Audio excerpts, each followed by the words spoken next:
I hope you didn't expect me to come in dancing to that bongo beat. Mazzy here, hi VC, vinyl community. New, used, recent pickups, starting with this fabulous creature. This is one of those records that I picked up just because of the cover. I have no idea. Rugolomania. Obviously, this preceded Beatlemania. This is when the Rugolomania craze just swept the nation. Columbia 6i, Pete Rugolo and his orchestra with the Rugalettes. This song's called Bongo Dance. I bet you could have guessed that.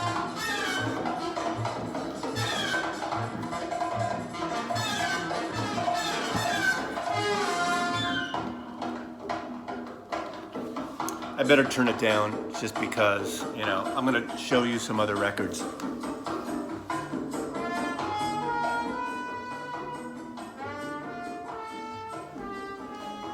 Okay, these are just some recent finds. A couple of used things and then a bunch of new things that you've probably seen around. If you go into record stores that carry new records, you've seen them because some of them are very mainstream in some ways, but I just want to tell you a little of my take. First, a couple of things that I kind of showed you if you watched my Border Patrol video coming back from Canada. Gallows-Berg Bark, Fiery Furnaces. I always had this CD. I love this band. I saw them at the Fillmore in San Francisco about 10 years ago, maybe 12 years ago. Brother and sister group, Eleanor Friedberger and her brother. Quirky, offbeat, really involved in bizarre lyrics and time signature changes and chord structures, but you'd call them an indie band from Brooklyn. But this is my favorite of their records. There's other ones, but it's on Rough Trade. I never saw a vinyl copy, and I found a used UK vinyl edition on Rough Trade. So I love that. And then I showed you briefly from the car, Gone to Earth, which is David Sylvian, a double album from 1986. I love David Sylvian. Originally a member of the band Japan out of the UK. And for very low-key, moody, minimal stuff. His later stuff gets even more moodier, which I love. A little electronic, just stunning stuff. But you have to be patient for it in a way. But anyway, love that. So now, this is my new release section where I keep mostly new records that I've acquired that I haven't filed away yet. Over there, some jazz stuff like Music Matters Jazz, which eventually I do a video on Music Matters Jazz because I'm a fan, and I know, I just watched Chris's Man Cave video last night he talked a little bit about that because he's into the originals, and which is a fabulous, I totally get that. I like the crisp, clean sound of those, and I think it's sort of the last hurrah of new analog, from analog tape records. Pretty soon they're not going to be able to do that anymore. This might be the last hurrah on this. So I'm just going to go through a few of these records. I mean, the obvious one of the last couple months, whatever anyone tells you, this is a great Bruce Springsteen record.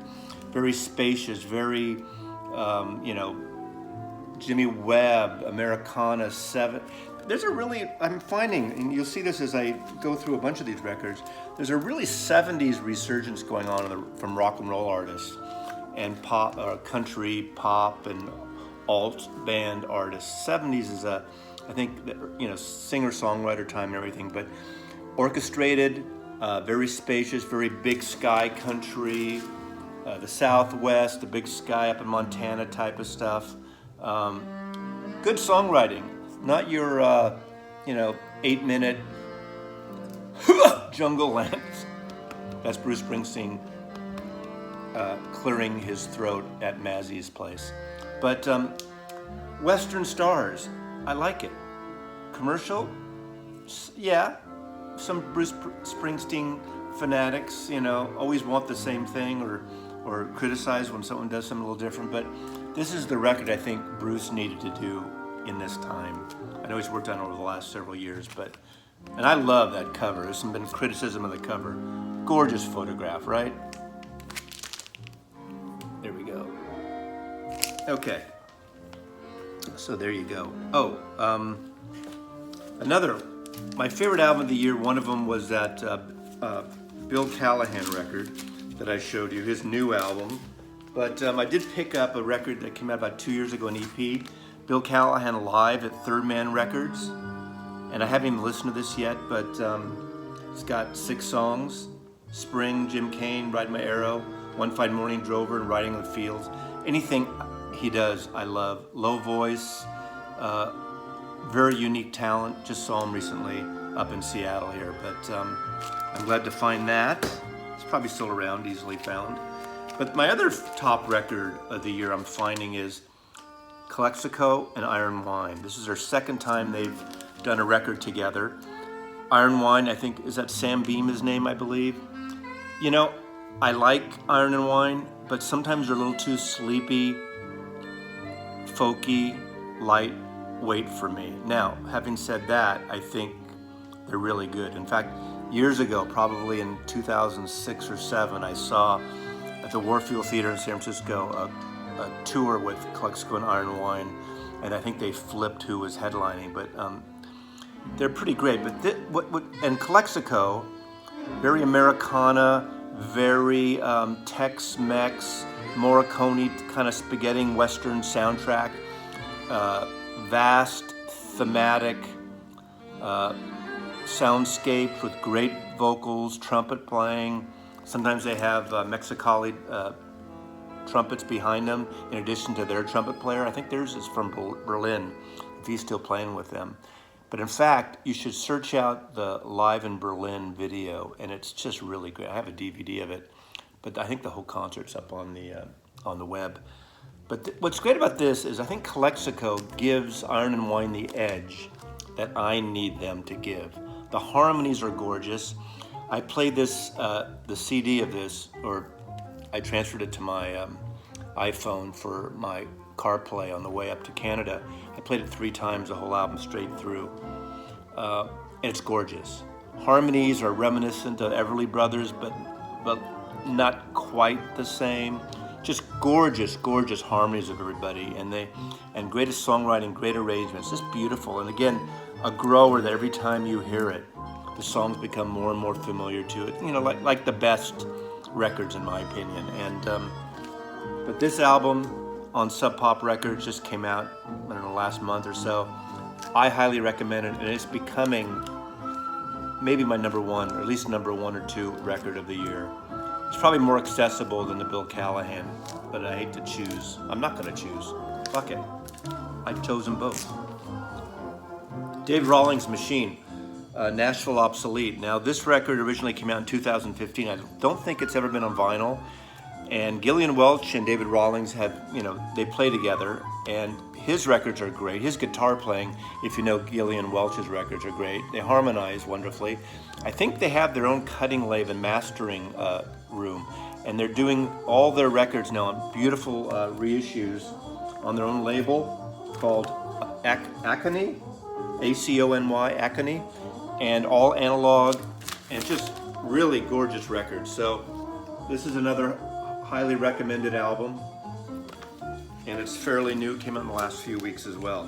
Now, the 70s are back with us, and I love, remember who said that? Was it the A&R man at Decca Records said to the Beatles or to Brian Epstein when he heard the tape, groups of guitars are on the way out.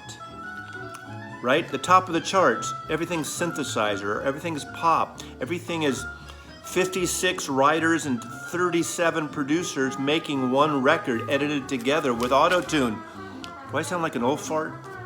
Anyway, in the last 2 weeks, and this is July 2019, in the last 2 weeks, back to back, the 2 #1 records at the top of the Billboard charts.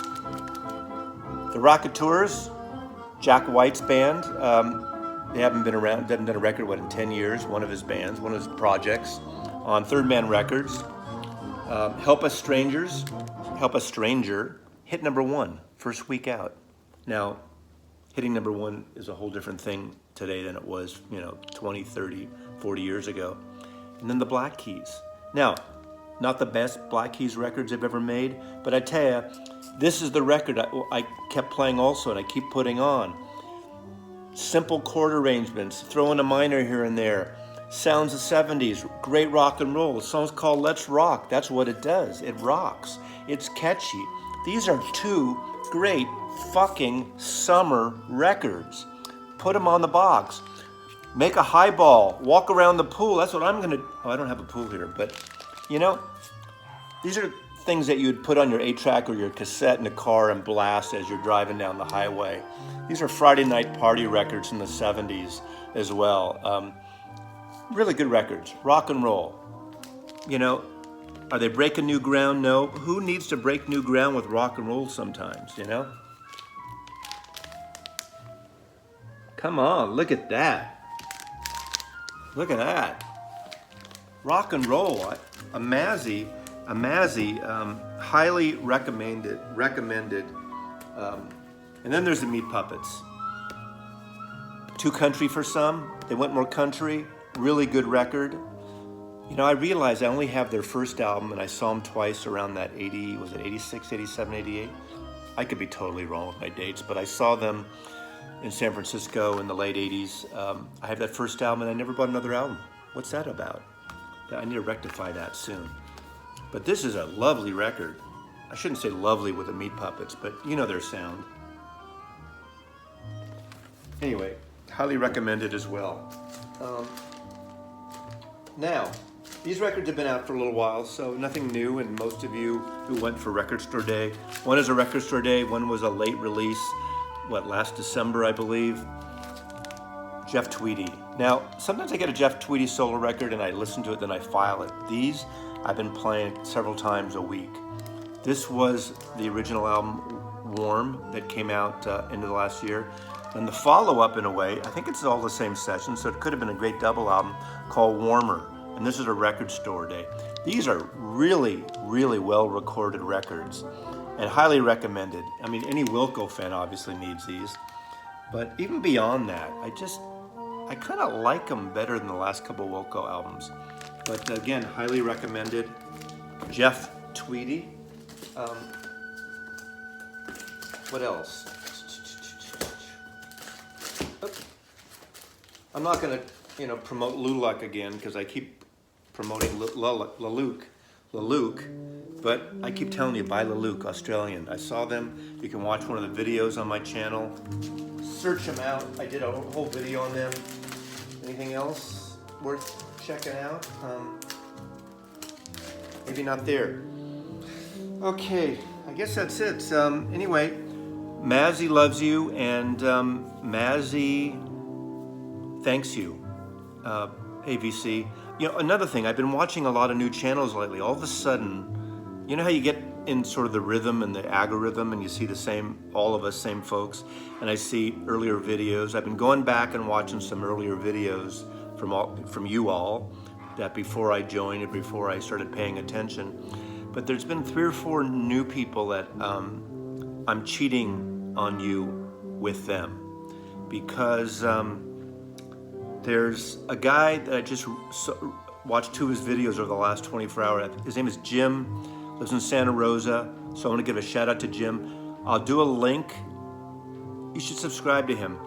He's been around, so some of you may already subscribe, but I think he's fairly new, maybe in the last 6 months, I could be wrong. But I watched his intro video last night, and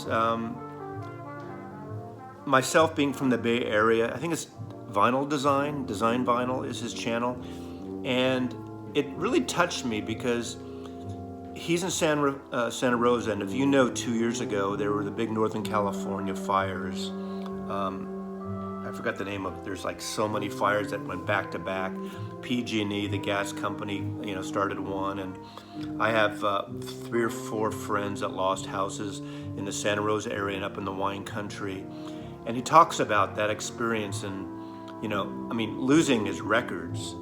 That's one thing, but losing your house, and luckily him and his wife and I guess their pet got out safely, but that whole neighborhood was burned to the ground, and I've driven through there about a year and a half ago, so I know what it's like. It looks like a war zone, and I know Jim is just one of,